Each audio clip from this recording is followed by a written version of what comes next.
2,500 years ago, Persepolis was the sumptuous capital of the great Persian Empire. But what the Persians saw as luxury, their Greek rivals saw as decadence. One custom that both fascinated and appalled the Greeks was the Persian Feast. Most of what we know about Persian feasts, of course, comes from the Greek sources, because the Greeks are so interested or fascinated by this concept of luxury that obviously feasting is going to be an element of that luxurious lifestyle. Persian feasts are going to be opulent, all the kind of things which are always associated with luxury. Drinking was an essential part of the Persian feast.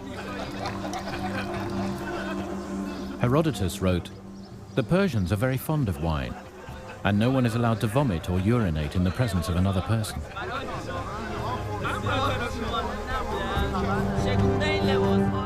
The Persians seem to live by this principle of telling the truth. That's something that actually the Greeks begrudgingly admire in them. And they use drinking as a rather political system. The Persians tend to get very drunk because only in drink do you tell the truth. So, you have your political discretion, you drink a lot, things get said, then everybody goes to bed and mulls it over, wakes up the next day with a hangover, and then everybody comes back together again to have the same conversation to see if they still have those kind of ideas. Like many Persian traditions, feasting was not luxury for luxury's sake. It had an important social role. Feasting brings you together as a community. They are all partaking of the same food and of the same experience, so it's a great uniting thing.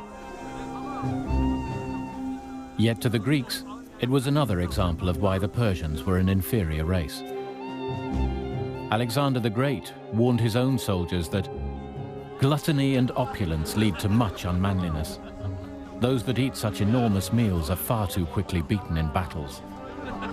What the Greek sources like to play up is this idea that the Persians are luxurious, effeminized, luxury-loving, effeminizing race of no-gooders, really, who are over there somewhere in the East, and they are corrupting us and our morals and all that we stand for.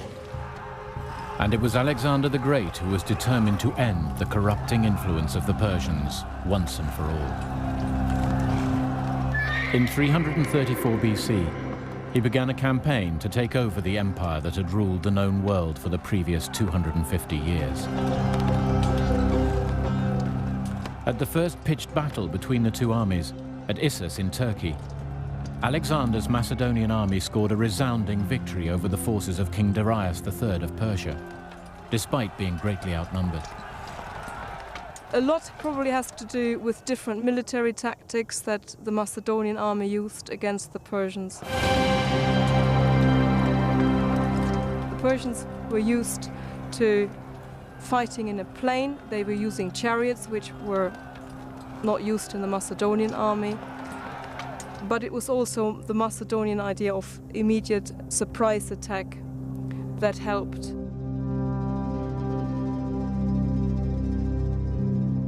Over the next 2 years, Alexander's superior military tactics allowed him to take over lands that were once under Persian control.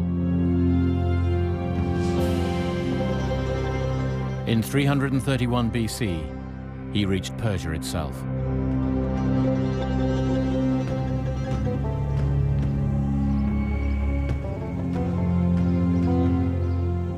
By the time he arrived in Persepolis, the Persian armies had been routed. The 12th and last Persian king, Darius III, was dead. Alexander entered the undefended city unopposed. The ceremonial center that for nearly 2 centuries had embodied Persian dominance of the world was finally in Greek hands. Alexander told his soldiers they were now in the most hateful of cities. You've got to remember where Alexander actually comes from, Macedonia, okay? These are thugs, mountain thugs. This is what Alexander's stock is all about.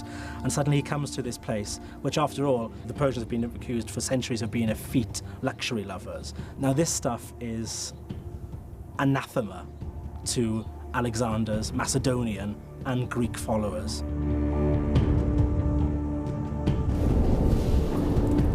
Alexander, triumphant, held a banquet for some of his troops at Persepolis. According to the Greek accounts, it was here that the city's fate was sealed. There's a lot of drinking going on, a lot of bad things get said.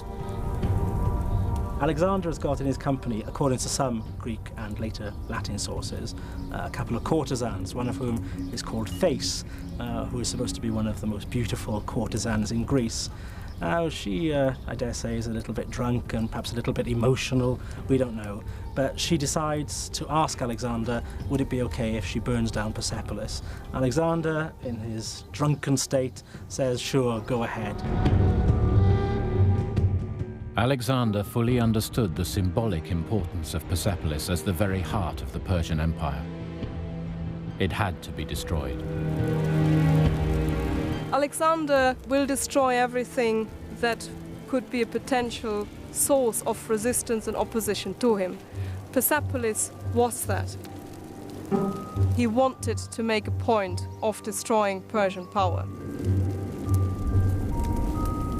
And so Alexander's soldiers began burning and looting. The city itself is described by ancient authors as being unprotected. There was no military guard here to defend the population. Some people say that what he did was to pile up flammable material, furniture, curtains, and from there the fire started and then of course spread through the whole terrace. It just burned. I dare say this night there must have been chaos here. So the carnage, the chaos must have been horrific.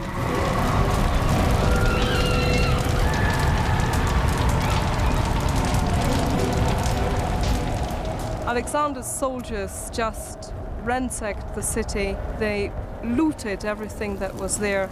They burned the houses.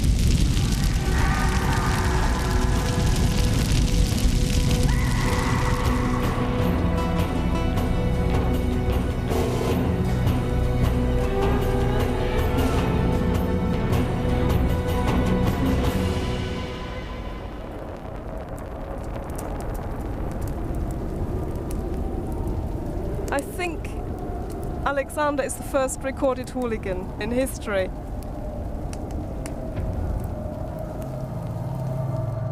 He used brutal force, violence, needlessly, destroying a site that had no military function, that was indeed unprotected when he came here. It was totally needless to burn it down, to destroy and kill the population of Persepolis. The Greeks, who claimed to be the founders of civilization, who called the Persians barbarians, had committed a gross act of vandalism. They had destroyed the greatest city on earth. It's a sad death of this remarkable imperial city, this seat of culture and this seat of ceremony.